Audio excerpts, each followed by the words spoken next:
Hi, my name is Heather Gray, and I'm here today with the team from the Wayne County Public Library.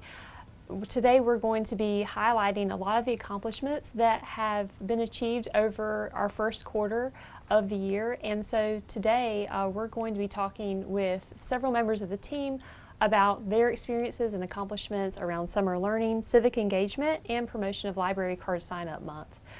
What we really see in our modern library system is that now libraries are no longer a place of simply books and a place to go to read. Although that's still a central part of library services, libraries are now a place of advocacy, education, workforce development, community, and access creation. So today we're going to start off our interview with Megan Wilson, our Assistant Director, and Varen Worthington, Head of Children's. So good morning. Good morning. So this morning I'd like to just kick things off with a few highlights from our summer learning experiences and programs. Can you tell us a little bit about the summer learning programs that were held at our library locations, including the Cliffs of the Neuse State Park and the mobile library out in the community this summer? Sure. So over the summer, we participated in summer learning, and so the theme for the country was Adventure Begins at Your Library. So we invited our patrons to join us on a different adventure every week that was hosted through each branch of our library system, as well as the Cliffs of the Neuse Park. So they got to read stories, do crafts, we did adventures in space, we did dinosaur adventures. We just had a really great time, and we had a really large turnout, which we were very pleased with. I love that. And then we were able to pilot our mobile library initiative this summer, which we were very excited about. We went to areas such as Dudley, Grantham, Cliffs of the Neuse, Eureka, and Alpha Arms apartments. We went to all those places where we were able to partner with maybe daycares or just the communities and bring our library experience to the public there. So that may have looked like having a story time or allowing people to circulate materials, any number of things. I love that. It sounds like it was a really exciting summer, Yeah. and I know that it was. And for anyone who's viewing, if you want to see more videos and pictures of what happened this summer, please make sure that you check out our Facebook and our Instagram pages. So tell me, why is it important to encourage children to be inquisitive and engaged with rich educational experiences during the summer? Why is that so important? I think part of what makes it so important and so fun is because there's issues with what's called like summer slide. So what we've seen is whenever children are not engaged in reading like throughout the summer, they can actually fall behind or back below their reading level that they were currently at. So in order to encourage kids to continue reading, we try to offer these fun programs so that they are learning without necessarily realizing that they're learning. So we try to make it fun. Absolutely. Yeah. The average child can lose up to 2 months of reading over the summer as far as grade level scores go. And so we know that we struggle with reading proficiency as a country, and especially across the state and across the county. So this is very, very important to keep kids engaged, but to also make sure that we're keeping it fun for them. One thing we did over the summer was we had our Learning Studio tutoring program. So we had 48 children who were below grade level in reading.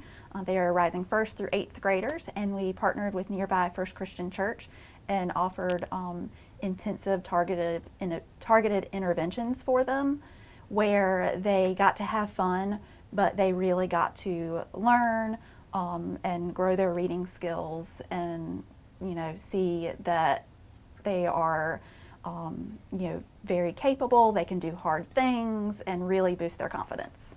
So it sounds like those are really immersive experiences for the students, not only targeting their education, but also their self-confidence and where they see themselves going in the next school year.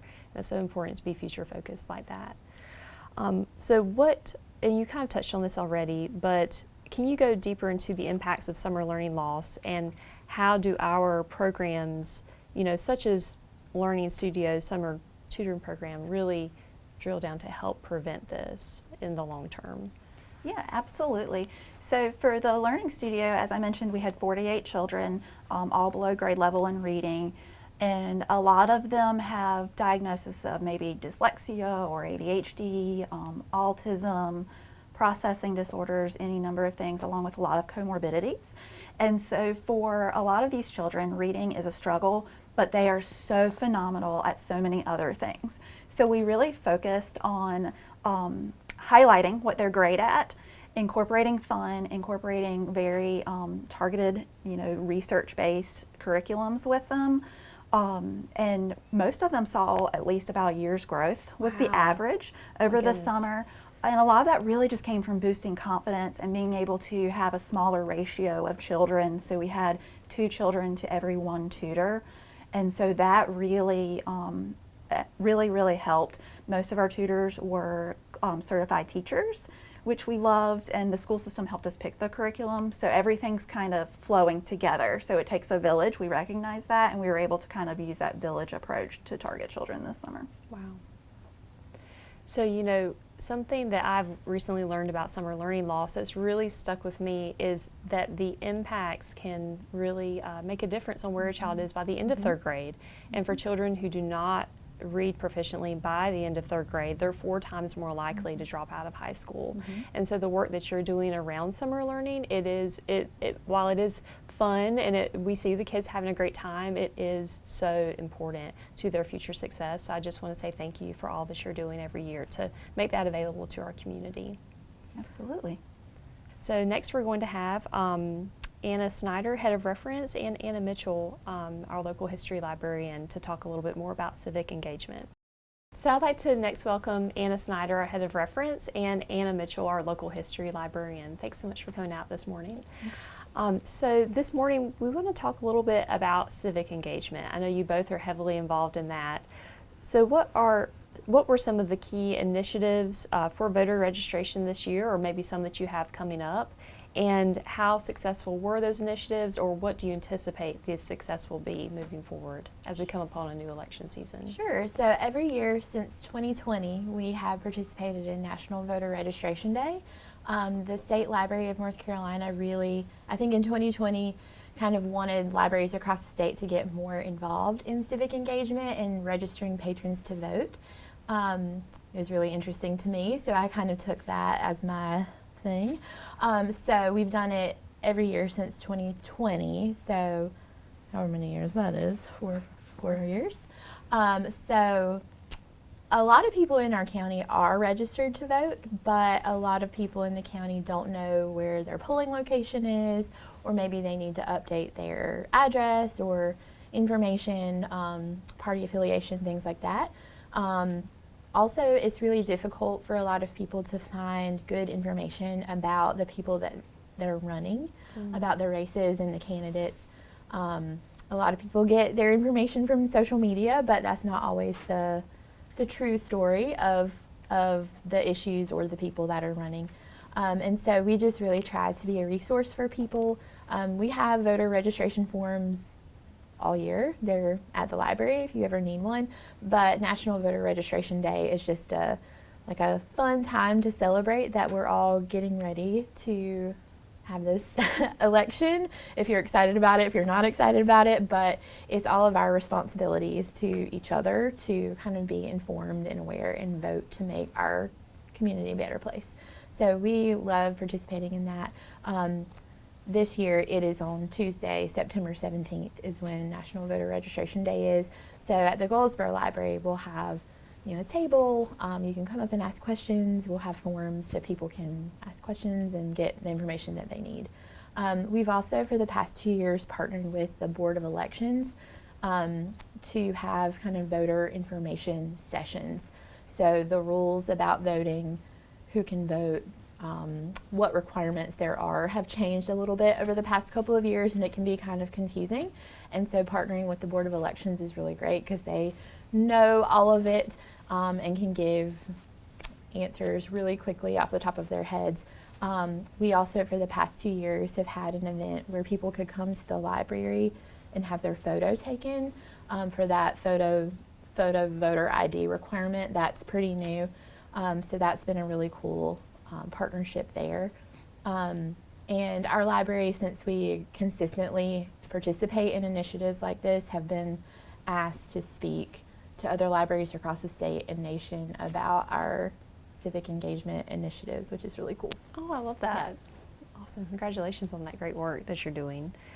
So tell us a little bit about Wayne County Reads and the book chosen for this year. Yeah, so Wayne County Reads started, I think, in 2004. There was a couple of breaks in there because of COVID and other things, but about 2 decades worth of Wayne County Reads programming.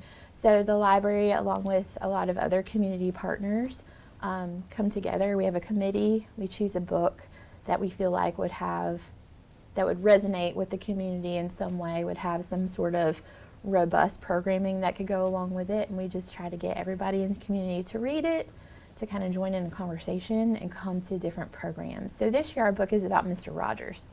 Yeah, our book this year is Kindness and Wonder by Gavin Edwards, and it's why the world needs Mr. Rogers now more than ever. So we're really excited about that. The committee is really excited about the programming we have coming up about it. That's amazing. So tell me more about that book and why was that selected for this year's read? So the book covers not only about Mr. Rogers the person.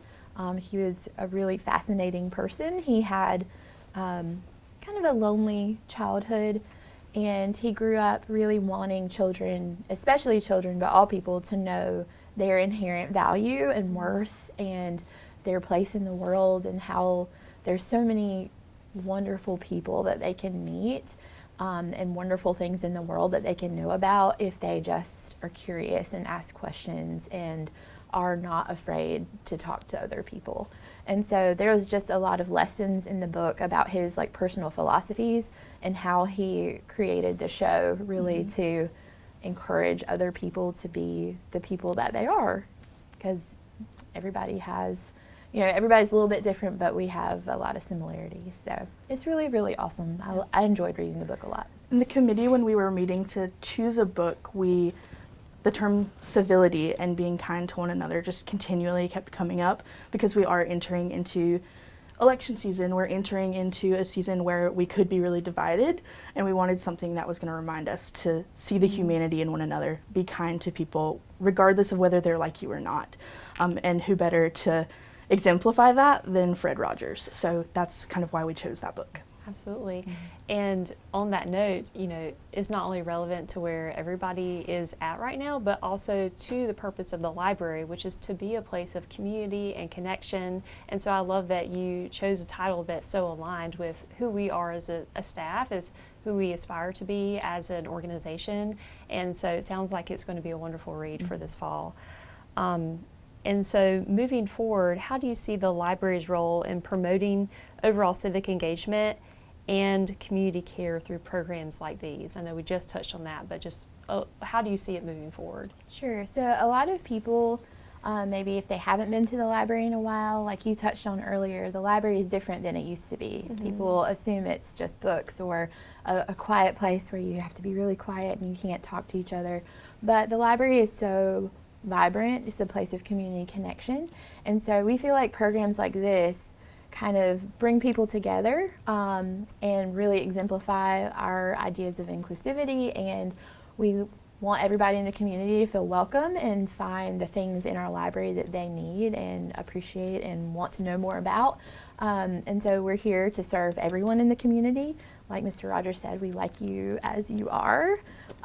We just want to be a welcoming place, and we feel like these programs really help people to understand that this is a place for our community.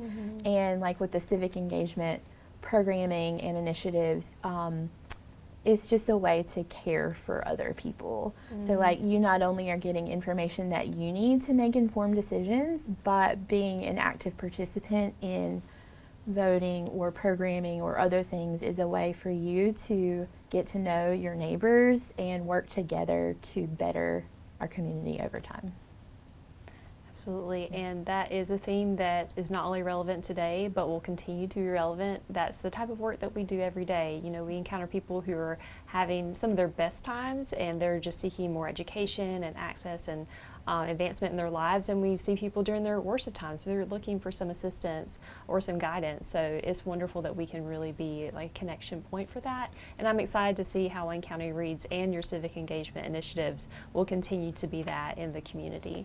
So I want to thank you both, Anna Snyder and Anna Mitchell, for being for being here this morning and for giving us some insight on these programs. Absolutely. So next we're going to have Susan Masuda, Manager of Library Experiences, sharing with us about our promotions around Library Card Sign-Up Month. Next we have Ms. Susan Masuda, Manager of Library Experiences. This morning, Susan, I would like to talk to you more about our exciting month of library card sign-ups. So can you tell us, what should the community know about Library Card Sign-Up Month? Library Card Sign-Up Month began in 1987 as a way to encourage all kids across the nation to have library cards and access to them. And it's evolved into like a nationwide promotion campaign for everybody, not just kids, but people of all ages to have access to library cards and all the resources that it brings. I love that. This year's theme, which I love, is Libraries More Than Meets the Eye. Can you tell us a little bit more about this theme and why it's particularly special for us? Yes, so every year there's a theme the ALA the American Library Association puts out. This year they partnered with Hasbro and Skybound Entertainment to have access to the Transformers franchise. And so the theme ties in with one of the quotes that they took from there that ends with "More Than Meets the Eye." And it also encourages folks to roll out to the library and partake in everything that we have to offer. I love that. So that's pretty much it. That's pretty exciting, if you ask me. What are some ways that the public can engage with the library during this campaign? I know obviously we want to scream it for the rooftops that it's time to sign up for a library card, but what else can we do? Well, I know that at the Goldsboro Library, we have at the front, we have a passive program for patrons and staff alike to write what they love about the library. And then we are stringing them along the front so that everybody can see what people love about the library. Nice. New library card users this month, while supplies last, we'll get a goodie bag. And kids also get a goodie bag as well. And in the children's department, we have a life-size cutout of Bumblebee from Transformers that kids can pose with and take pictures with. Adults can too. That's amazing. That sounds like so much fun, and I'm sure you're probably already getting a lot of submissions about all the reasons to love the library. And so what are some of those benefits to new library card holders when it comes to services and programs they can use on a daily basis? They're vast. So if you have a library card, you have access to all of our, of course, books and DVDs and magazines, audiobooks. But you also have access to something that people absolutely love, myself included, which is Libby, the Libby app, and you have access to thousands of ebooks and e-audiobooks and magazines. We have. A lot of people don't realize you can go online and watch these amazing Yes, premium from NC Live. documentaries from NC Live too. NC Live is one of the biggest databases that we have. There's access to films on demand, which is I think what you're referring to, as well as all kinds of writing and educational resources too. One of the ones that I know people come in and ask about a lot is tutor.com. So with your library card, you have access to tutor.com with professional live one-on-one tutors through the computer, virtually. And students seem to really love that. They do. Yes, in all ages. It goes to adulthood as well. Okay, I didn't realize that. They can even review resumes. Oh my goodness. Wow, that is amazing. I love telling people about tutor.com. So many people are looking for a live tutor to help them and or maybe their child with their schoolwork, and every day from I think it's 3 p.m. to 10 p.m. you can get access to a qualified tutor, and that is such a wonderful tool for families. And we also have material. So one of the databases that we offer is Transparent Language. So if you're looking to learn any language, there's that, and it's really it's asynchronous, so you can pick it up whenever you want to. If you get busy, you can, leave it alone for a little bit and come back to it when you have time. And people seem to really love that as well. Absolutely. So, and then we have, of course, books and stuff in other languages and puzzles that you can come and get, all kinds of things. Oh yes, puzzles, large print books, audio books. The resources are just so rich, and you and your staff have done such a wonderful job curating all those resources as well. Thank you. So is there anything else we should keep in mind as we go into the fall and just get excited about sharing the information about Library Card Sign-Up Month? I would encourage everybody that doesn't have a library card to come in. All Wayne County residents, all you have to do is bring in your ID with your address on it, and we can get you a library card. And then you have access to so much and so many resources. Wonderful. Well, thank you so much for being here Thank today, you for having Susan.